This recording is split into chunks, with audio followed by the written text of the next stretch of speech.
For thousands of years, the cultural links between Brittany and Cornwall have been intertwined with music, language, dance and fishing. But when it comes to eating the catch, alas, the similarities end.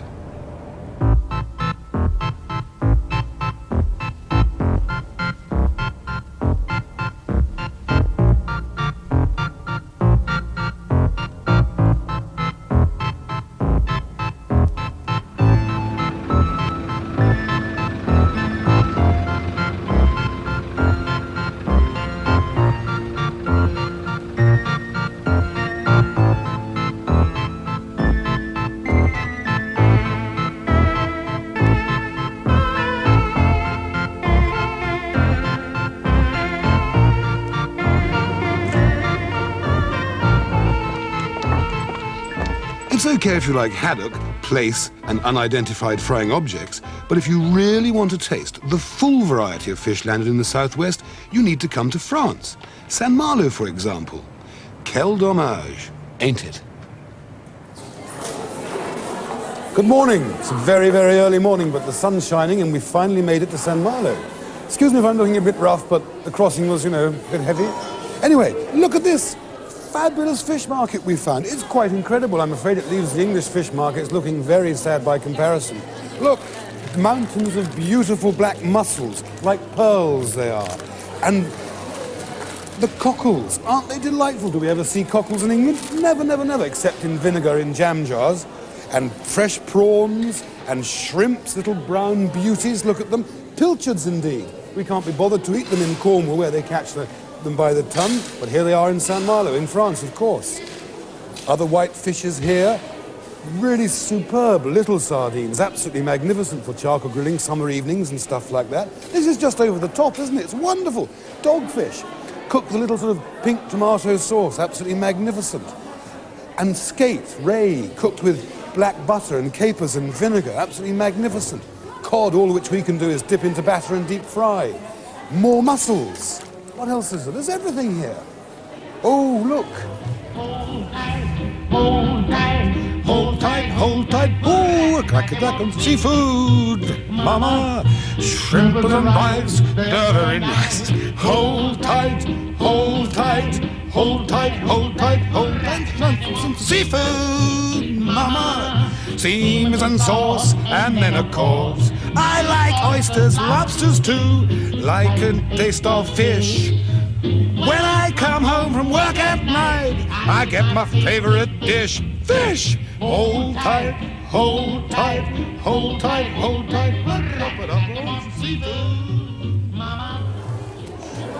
And look at this. This is quite incredible. Fresh shrimps, absolutely live. Whenever did you see those? What a treat. And live langoustines right next door. They'll eat everything. Look, those things are selling so fast there won't be any left by the time we finish filming them. And even the humble winkle. It's fantastic. It's fantastic.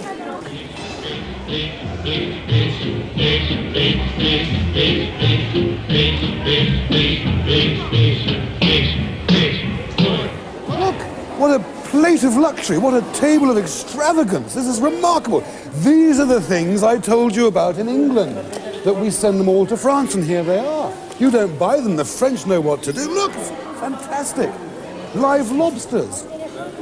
Nice lady here, just an ordinary lady buying a lobster for lunch. This is, pardon madame, je m'excuse, je m'excuse. And look at these beautiful little crabs for making fish soup, absolutely incredible. But I tell you one thing that really saddens me here. This is a fabulous cathedral to fish, but all of these lobsters, all of the spider crabs, and all of the crabs that are here, all come from England, from Devon and Somerset and Cornwall coasts. That's what our fishermen are doing. We're not eating it, the French are. But well done the British fishermen for providing it anyway. But in fact, with all this terrific food around the place, if I don't get myself a kitchen and start doing some real cooking soon, I'll just go potty.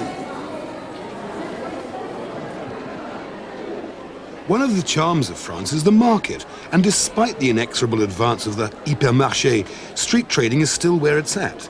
Shopping in France is not a once-a-week, one-store, one-hit exercise like in England.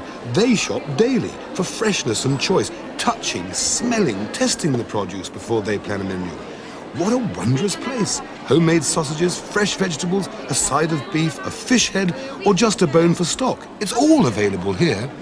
It's also a great social occasion, and the nearby bars are filled with folk discussing tonight's dinner, and not the price of loo rolls or special offer coffee. Anyway, back to business. I've done the shopping, bought langoustines, mussels, clams and things, and of course spent too much money. But so what? All I have to do now is to procure a kitchen, because of course the great BBC forgot to organise when they planned this little mini break. Anyway, I'll try a bit of British charm and see how we get on. Eh? 6 heures, c'est... Oui, ok. Nettoyer, fini, manger. Ok, bah c'est bon, entendu. problème. Merci beaucoup. Ok. Tu peux le voir? Bon. Ah oui, merci.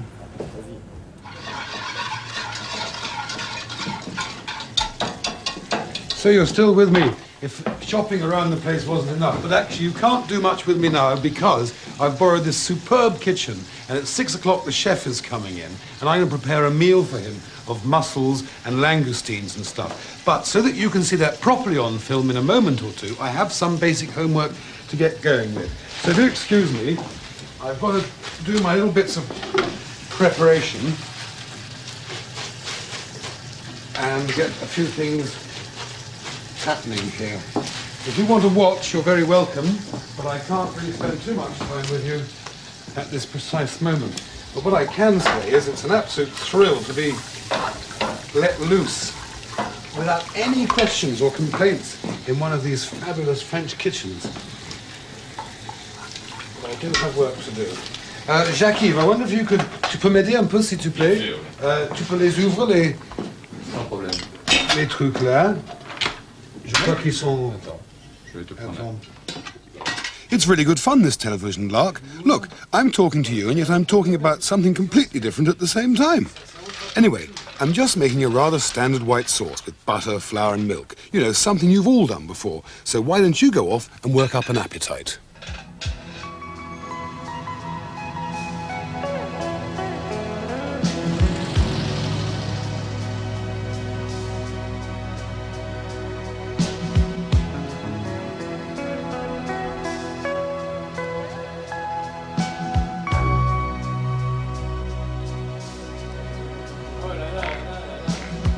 The sun is shining, the good life goes on apace.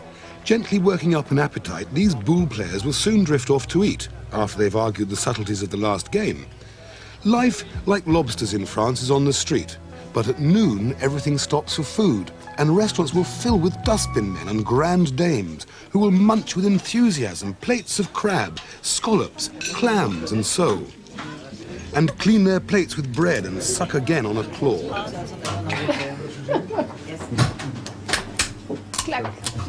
Culinary sisters of mercy in the kitchens create stunning tastes for you. Mais vous, personnellement? You see, lunch is so important in France. It's the highlight of the day. Unlike the English, where we rush to the pub for a pint and a pie, they sip and philosophize in splendor and encourage cooks to create even greater marvels. Well, I hope you enjoyed your little walk around the town. While you've been out playing, I've been really very busy here, and I'm now able to tell you what we're going to cook. But one of the secrets of French cooking is that menus are planned after the shopping. You don't plan a menu and then go shopping, because you might not find the ingredients you want, and you're forced to make a compromise which results in a bad dish.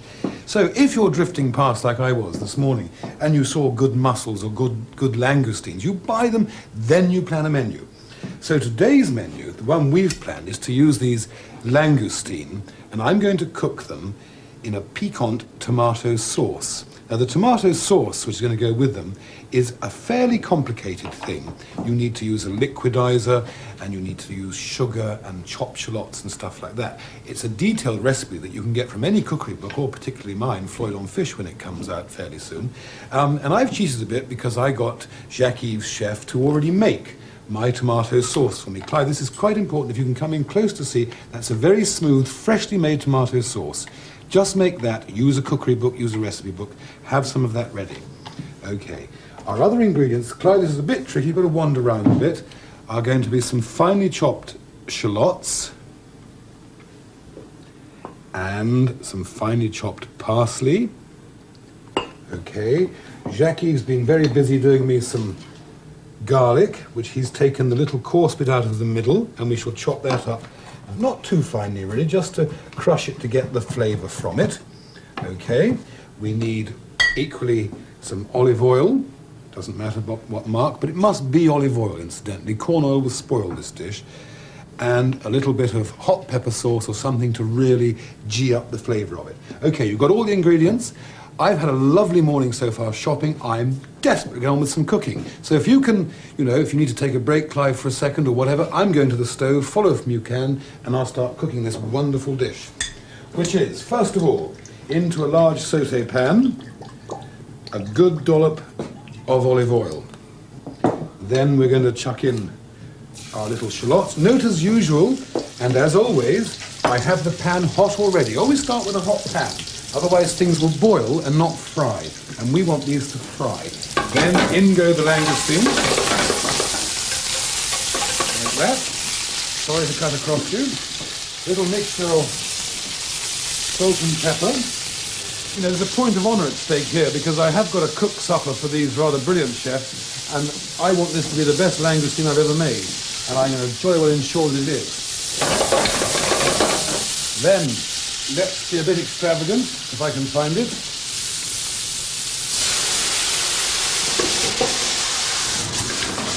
Flambe au cognac. That really gives it the je ne sais quoi française. It is so essential to make these superb dishes. Let that reduce a little, okay, and then take care not to burn yourself. In with the tomato sauce. You've got this unctuous, beautiful pink sauce bubbling away there. Let's just taste it. Always tasting. Coming on extremely well so far. Bit of parsley in, and look how the colour is. I know we always mention colour on Floyd on Fish, but the colour is the essence of it. If it looks good, it's probably going to taste good. Now, just a few dashes of Tabasco. I'm using Tabasco. You could use any kind of piquancy that you fancy. And you stir those round. Very important thing with langoustine, because this we are cooking for gastronomes today, not gastronauts. You're the gastronauts, you know, the mythical, unidentified frying object people. These are the real ones. So I'm undercooking these langoustine. They're going to be slightly undercooked and delicious, okay? We'll pull them off the stove now and eat them in a minute. Ah, real French ale. Extraordinary, isn't it? And by God, I need it. You know, Jacques-Yves peering over my shoulders made me really nervous. So I've sent him off to lay the table, actually. But I've got to press on. I've got 15 minutes left to get this mussel dish on the road, which he's going to judge, presumably, as equally as harshly as he's been looking at me langoustine. If I could just recap on what we were doing. When I was in the market this morning, I couldn't resist this beautiful fresh spinach. Stay where you are, Clive, I'll bring it over to you. And look how tender and young it is compared to the stuff we get in England. No big thick stalks, no brown edges. Couldn't resist it. I know it makes a super gratin dish. Mussels widely available. Couldn't help buying those. And you saw me earlier, I just cooked them off, took them out of their shells. In fact, I got Jacques-Yves to do that. About the only thing he's done today, except make me nervous. So they're already just lightly steamed and taken out of their shells. Then, the treat, the really good treat about being here in France was these little clams, which cost no money, so I bought a couple of dozen of those, and I steamed those on the... that's right, something breaking up over there.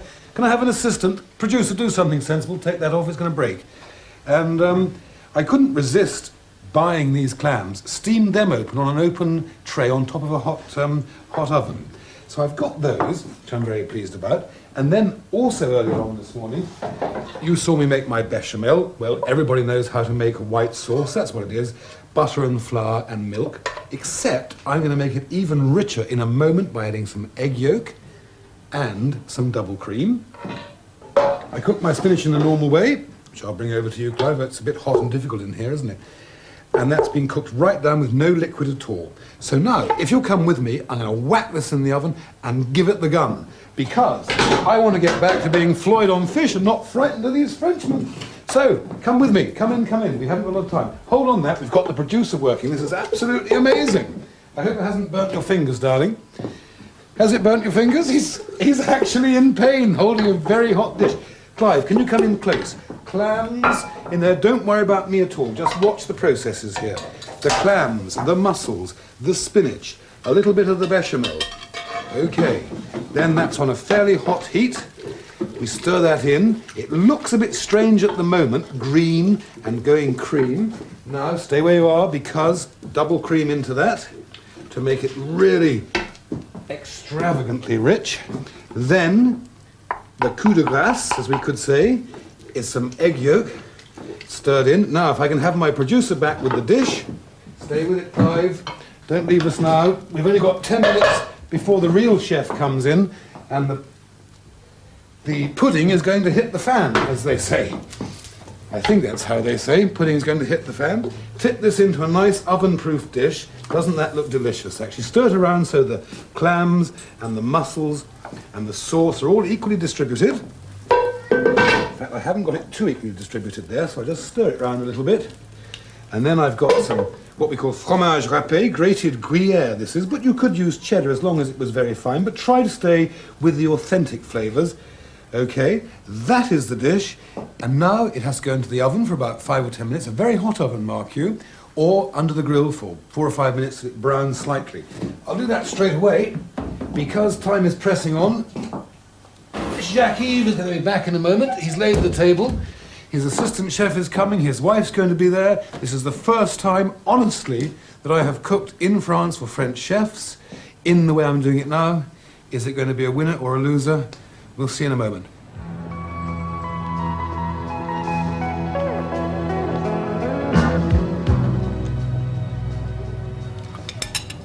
You don't like spinach very much, do you? No. You don't know? Is it the way I've cooked it that you don't like it? No, I didn't know it was spinach. You just don't like it. I cooked this, and she doesn't even like spinach. You know, what am I going to do now? What do you think of it? It's superb. You like it? It Honestly. is. Honestly. I'd rather have some more. Et vous, monsieur le chef, comment vous trouve ma cuisine? C'est très bon, vraiment très bon. Vraiment très bon? Ah oui, oui, oui. Regarde le caméra, s'il vous plaît, et répète après moi, c'est vraiment très bon. C'est vraiment très bon. But now for a bit of real self-indulgence. In this stylish restaurant disporting this feast of fish, the monkfish takes pride of place, you will have noticed. I'm going to cook the best of all fish stews, an extravagant blend of colour, warmth, and the headiness of Provence. Well, this is something else, isn't it? You might be looking at my eyes and saying, my God, he looks in a terrible mess. Well, the truth is, I am in a terrible mess. You know, you can't help it. France, wine, really good time here in San Malo, and I'm afraid we overdid it a bit last night. Notwithstanding all of that, I'm now going to take advantage of this magnificent kitchen in a very, very high-quality restaurant. I'm going to cook you a dish called a FLOYD, and it's the most superb fish stew in the world. Come down and let me show you all the ingredients which are essential. We've got a little bass, a bit of beautifully fresh monkfish, some langoustines, and look how beautifully we've prepared the leeks, the carrots, and the onions to make our court bouillon with, which I'll show you in due course. Here we have a thing called an aioli, which is a very garlicky mayonnaise, essential to the dish, all of which will be explained as we go along. Come over here a little bit, please, and you will see la rouille. It's a very, very hot, spicy, delicious accompaniment to the dish. You could probably feel the sunshine and the heat on that on my finger. It is brilliant, essential to the whole dish. Now, I've got to go to the engine room, actually, where we cook the thing properly, and you'll see the whole thing after that. If you can come down onto this pot, this is where I've put some water, some white wine, and the vegetable ingredients. Just to repeat that, the carrot, the leek, the onion, the orange, and a bay leaf. That's been simmering away for a while. That makes a bouillon, a slightly fishy flavoured stock. Drop of white wine in there as well. And now I'm going to go and get the little bass. Isn't it a sweet thing? Absolutely fresh and beautiful from the market this morning. That goes into the pot to simmer gently away. Equally, my little piece of monkfish, lot, that also goes in and simmers away. Similarly, I'm just going to have to go over here. Sorry to go out of shot to get the langoustine here. We wanted to be a bit extravagant. They're terribly expensive, but they're beautiful. We pop those in to the court bouillon, to the stock, return the whole dish to a low heat and let it simmer. While that's simmering away, we want to take some of this rather splendid bouillon and put it into a much smaller saucepan, because we'll make the important bit now. You stay with this the whole time, please. Okay, I'll go backwards and forwards. and do things, we now add a little fresh cream. Now watch this. It's got to stir in there and stir it briskly at the same time so it doesn't separate. Okay, a couple of things of fresh cream like that. And now this is the very, very clever bit where the aioli comes in. You remember I told you about this very strong garlic mayonnaise? Well, it serves to thicken the fish stock and the cream. So we shall eventually end up with a beautiful sort of yellow custard, which is the secret of this dish, because we have the fish there, really simply poached. And this brilliant sauce of garlic and sunshine gives the flavour to the whole thing. Now, push it onto a bit more heat. Now, while you're heating this up, to thicken it, you must be stirring the whole time. It's absolutely vital, otherwise it'll curdle and separate and be disgusting. Now, you don't probably want to watch me doing that for hours and hours and hours. So, this is Keith Floyd, Le Chalut, news at 7 o'clock. See you in a minute. So that's all poached and simmered away gently now, so I think I can take the monkfish out and put that down there. Notice the monkfish is quite firm. It's not overcooked. Then, delicately, I must lift out the bass. I don't want to I might break the fish a little bit, but it doesn't matter too much. It's a little bit broken, but I don't think it'll impair the flavour. And then we'll get this beautiful langoustine out. Gosh, they're hot. I always like to try to arrange a plate in such a way that the food is the star. I like white plates, and then you get the colours of the food coming through rather well. And talking of plates, it's like everything else we do on Floyd on Fish. We beg, borrow, and steal. But the reason they let us in, and it's quite truly, they wouldn't let us in otherwise, we really care about the food, and we've managed to convince them of that. And that's why we're here. Now, sauce over. This is the important bit. And then I've just got to put the beautiful... Stay there for you, would you, for a moment? And I bring over this magnificent rouille. Now this is the sunshine dish. Look, look, look, look. Yellow, pink, white and gold. That is all the love, all the fresh fish. Everything that Floyd on Fish is all about is on that plate. Let's hope that our host Bernard thinks that it's worth the effort we've taken.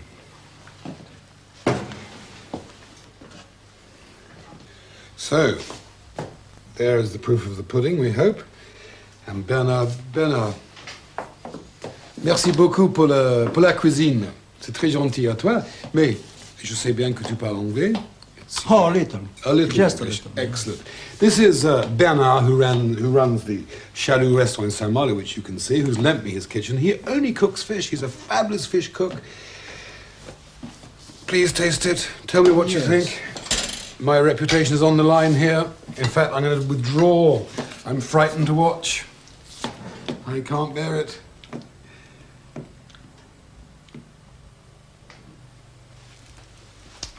Okay? Very good. Truly? Sure. Maybe just a small salt. A little more salt. Yes. You see, this is the thing, you get kind of picked up and dropped down. For a moment he said it was very good, and then he thought about it and said, a little more salt. But that's the French, and that is actually the difference between us in England. We don't take that care of the detail, and that's why in France it's so brilliant.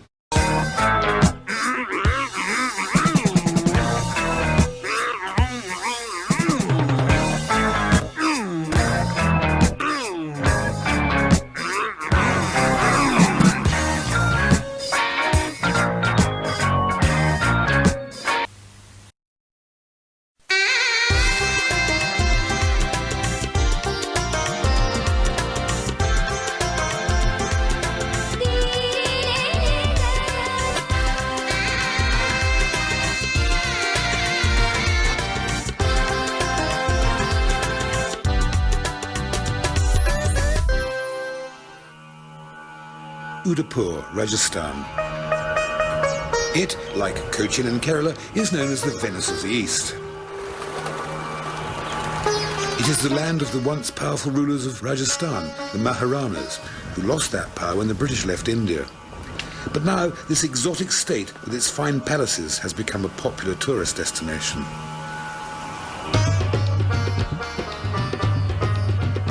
This is Lake Pichula, where the once fabled Lake Palace was built on an island in 1754 by the Maharana Jagat Singh. This symphony of marble was converted into a hotel in the 60s when it attracted the royal, the rich and the famous, from Queen Elizabeth II to Goldie Hawn. It's a long, winding and bumpy road into the barren hills of this water-starved state. Occasionally, deep wells provide irrigation for small parcels of fertile crops, but overall, the region is dying of thirst.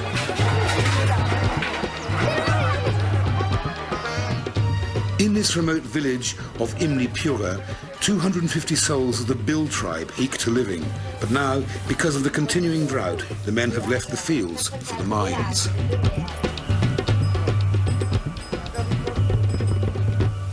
In this spotlessly clean 200-year-old stone house, Ambala, his wife, 2 children and a goat eat, sleep and live.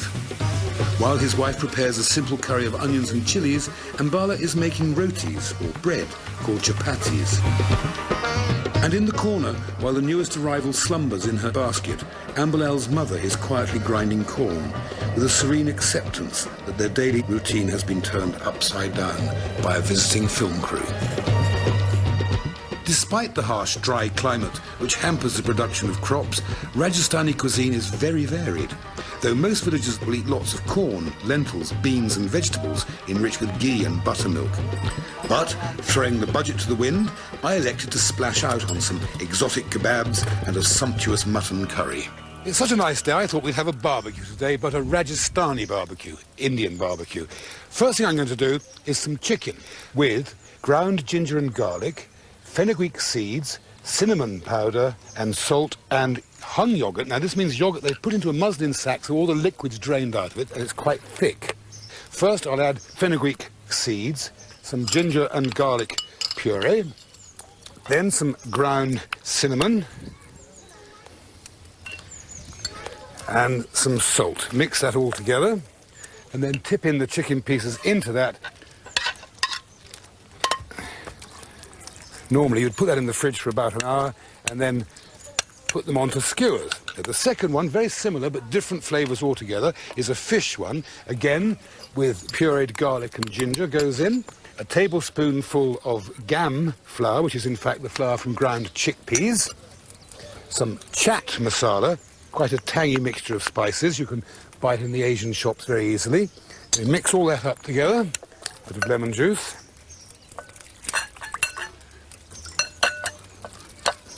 So similarly, the fish goes into there, and we'll let that marinade for an hour or so. Right, next, a great favourite of mine is the lamb kebab. First of all, we have some minced lamb, which we'll put into the bowl. Then we'll add some garam masala. This is bay leaves, cloves, cardamom, nutmeg and so on as usual. Black peppercorns crushed, a little salt, some very finely chopped green chilies, freshly chopped coriander, and some onion and garlic paste. Now these we mix up like so. Again, refrigerate, and later we'll form them into little sausage shapes and put them on the skewer. Now, my next dish is called nomad lamb curry. That doesn't mean to say the curry goes wandering around the countryside. It's the sort of curry that the goat herders and the camel drovers will cook on the road as they drift around the place. The first thing we have to do is light the gas. Now, when I was talking about garam masala just now, that's exactly what it is. Bay leaves, cardamom pods and cinnamon sticks. So the first thing we do is we crackle these in the fat. And this crackling business releases the flavour. As soon as they've crackled a little, we stir in some chopped onion, then some garlic and ginger paste, stir that round, and then a big dollop of this lovely, fiery red chili paste, really rich and really hot. Cook that for a few moments, then the meat, and then let this cook for a good hour and a half or so, because when the dish is finished, the meat will be terribly tender.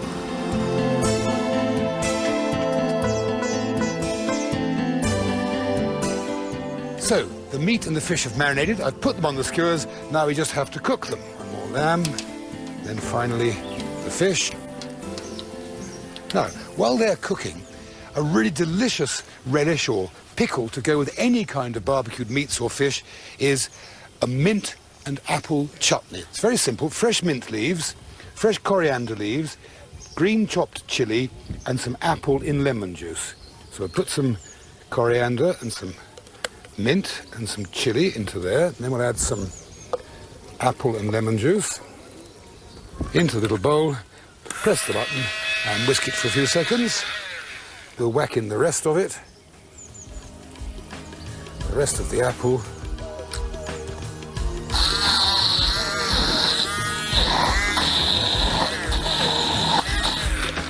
And there it is. Nothing could be simpler, nothing could be more tangy and refreshing. And it goes magnificently with any kind of barbecued meats, fish, chicken, whatever. Now there's a splendid feast. Very simple. Shish kebabs, minced lamb and spices and herbs, chicken marinated in yogurt and spices and herbs, and fish with yogurt and turmeric and spices.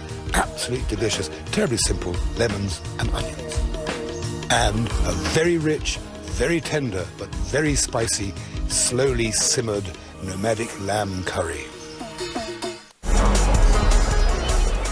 Back in the city, you will see some magnificent palaces. None more so than this one, the City Palace, as it is named. It was started in 1559 and was home, I use the word lightly, to 22 Maharanas, but not completed for another 400 years. At its glorious peak, the palace had 2,000 rooms, 4 kitchens and 1,000 servants to lavish sumptuous food and attention on the Maharana, his family and guests. But not until a squad of hired foodies tasted the grub to ensure it was truly fit for a king. Although today it is mostly a museum, and a very fine monument it is, the descendants of the royal family still occupy a substantial wing.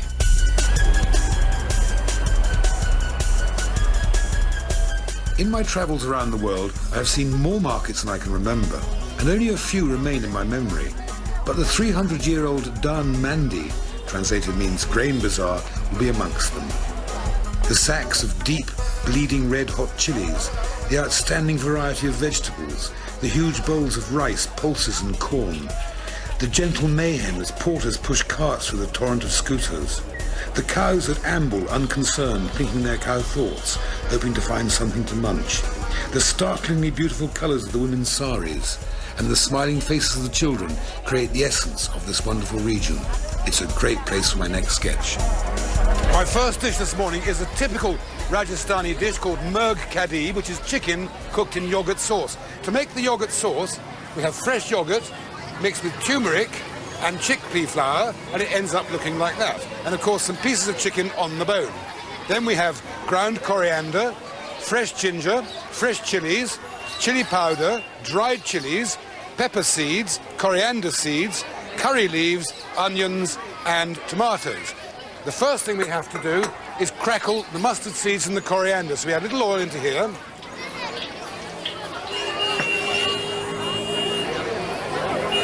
In with some mustard seeds and the coriander seeds and some curry leaves. Now that's the crackle I wanted. Next we add the onions and the tomatoes, then the chili, green chili, the finely chopped fresh ginger, just a little bit of coriander powder. Then we add the chicken pieces and let them saute gently away. While over here, I'm going to do a very colourful Rajasthan vegetable dish, which has got beans, mushrooms, tomatoes, onions, peas, carrots, peppers, cauliflower, and then some cumin seeds, coriander seeds, and dried chilies. First thing again, as before, we put some oil into the thing and crackle the cumin seeds the coriander seeds, and the red chilies. Then we'll add in the onions, the peppers, carrots. Now, to make it really tasty, some ghee.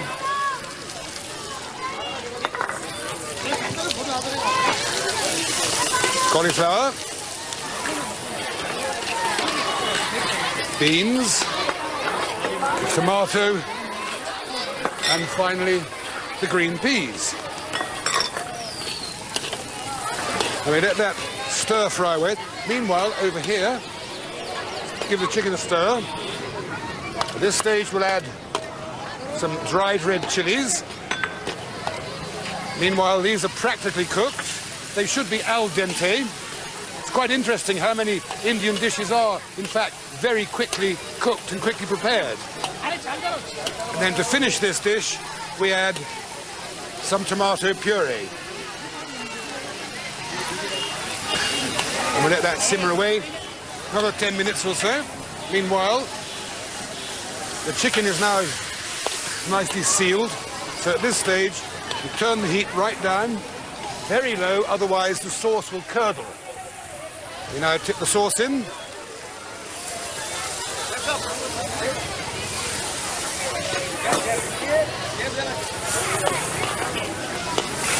And we let that simmer away until the chicken is beautifully tender and all the flavours of the spices have been amalgamated with the yogurt sauce. And on that note, I think I'll have a slurp. It's jolly hot, it's about 45 degrees here today. But the beer is icy cold, so it's okay. Two local and traditional dishes, Murg Kadai, succulent pieces of chicken in a herb and fenugreek flavoured yogurt gravy. And second, Sabzi Kada Masala, a preparation of fresh vegetables stir-fried with whole spices in an exotic tomato sauce. About 50 kilometres southeast of Udaipur is Jaisamand Lake, one of the largest man-made lakes in Asia. But the outstanding feature is the dam, incidentally built by Maharana Jai Singh from 1654 to 1660 to collect the monsoon rain that cascaded from the surrounding mountains.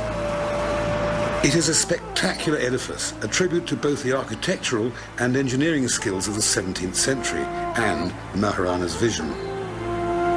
The step dam is ornamented with domes and rampant elephants. It is now a wildlife sanctuary and home to a huge variety of bird life, including parrots, herons, flamingos, cranes, cormorants, kingfishers, and the indigenous tiffin bird.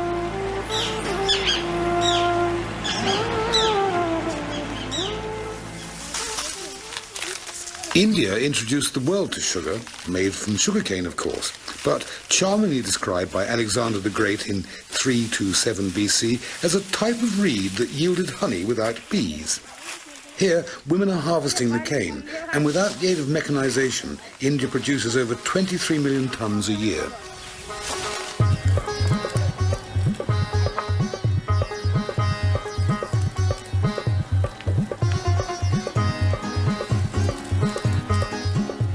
The method of making sugar here hasn't changed for centuries. Quite simply, the cane is forced through the press, the raw syrup runs down a bamboo pipe and into the wok, where it's purified with caustic soda. It's gently heated until the crystals form, and it's poured into moulds and taken to market.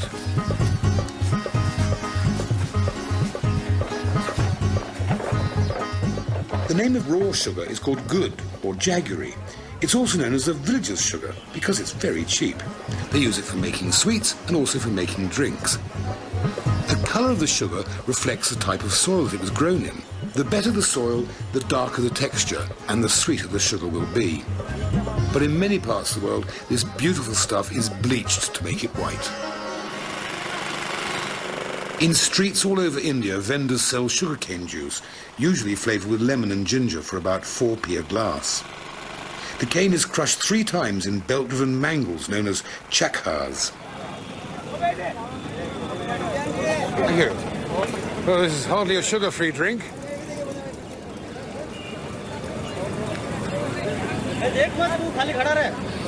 Absolutely delicious. Oh, I could give out alcohol for this. But not, of course, cooking. And I'm off to my hotel kitchen for my next sketch. So, let's do cooking. Throughout my trip in India, I've had some wonderful vegetarian food, but quite the best I've ever had is stuffed potatoes. So quite simply what I've done is peeled these potatoes into a barrel shape, and then with an apple corer, made a hole through the middle, and then deep fried them, put them to one side. But before that, I boiled some chilies, some cashew nuts, and some onions, and pureed them into this lovely white paste. I've also pureed some green chilies, some coriander, and some mint to make this lovely paste. I've also pureed some ginger and garlic. Then I've got fresh ginger, fresh chilies, fresh coriander, cottage cheese, sultanas, and nuts. So first of all, we put the grated cottage cheese into the mixing bowl here. I suppose you could use something like softish feta cheese if you can't get the Indian original.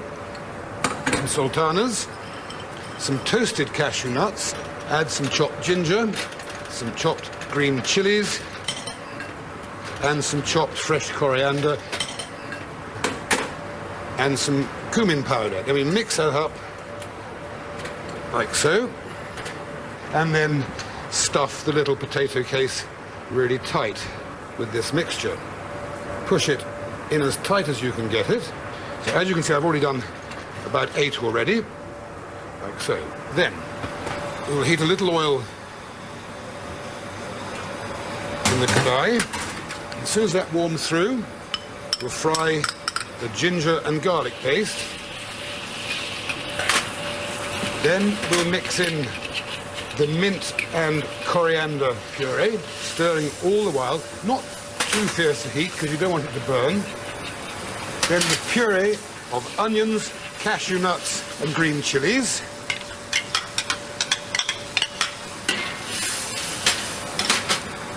Let that cook for about 2 or 3 minutes, and then quite simply you pop in the potatoes and cook slowly so that the stuffing inside is nicely cooked and the potatoes are hot again. This dish in particular shows how important it is that you prepare your lovely masalas, your purees, well in advance. It's the loving care that goes into the dish before it's cooked that makes Indian food such fun. Also, it makes it so easy to cook when you've had everything all organised and all ready. On to our next dish. This one involves chicken tikka, already cooked in the tandoori oven. The chicken's been marinated in garlic paste, chili paste, and yogurt, and some ground garam masala powder, and cooked in the tandoori oven. It's cold. But first of all, I boiled some tomatoes with garlic and onions and garam masala ground down to a powder like that. And that whole lot, when cooked for a couple of hours, ends up as this lovely, rich, red gravy. Here we're going to use some ghee. Ghee makes dishes very rich, and this is a dish for people who haven't got any kind of heart problems or blood problems because it's incredibly rich. So the ghee goes in first, then our chopped garlic.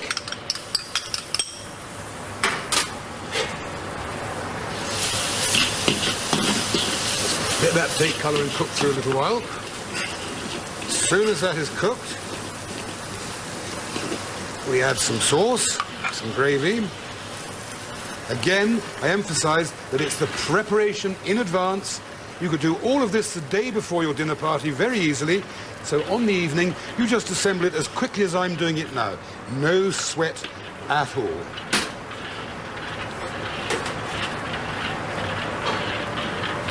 Then we put our chicken pieces in, just simmer gently to heat them through. And now for the real heart attack stuff, some lovely Indian honey in to sweeten it, and some fresh cream. I told you this isn't for the faint-hearted. And then finally, we'll sprinkle in some fenugreek leaves. Just let that simmer gently until the whole thing is hot and ready to serve. Simplicity itself. This, one of my favourite dishes of the whole trip, potatoes stuffed with cashew nuts, raisins, and cottage cheese, and simmered in a spicy mint gravy. And last, but by no means least, a heart-stopping concoction of succulent tandoori chicken, spiced lightly with all the wonderful spices of India in a rich tomato sauce with cream and fenugreek seeds. The sun is setting, the hot day draws to a close. Oh, the romance of it all. Thinks. I wish I'd brought my dictionary of traveller's quotations. I'm sure I could have ripped off a good line from Rudyard Kipling. He had a thing or two to say about India.